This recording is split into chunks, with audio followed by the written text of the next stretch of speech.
Добро утро от Черноморец! Едно бързо сутрешно кафе и да отиваме на плажа.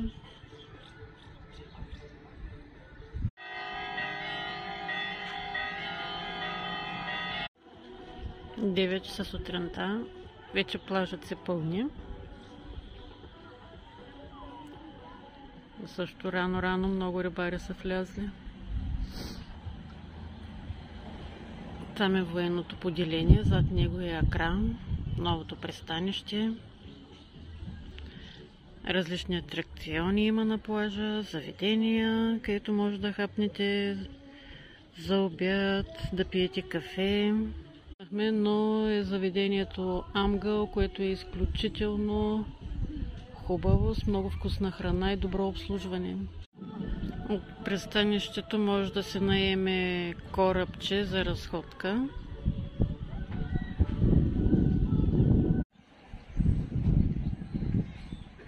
Сега да видим точно какви са цените. Платена зона чадър 10 лева, шезлонг 8 лева, шалте 2 лева.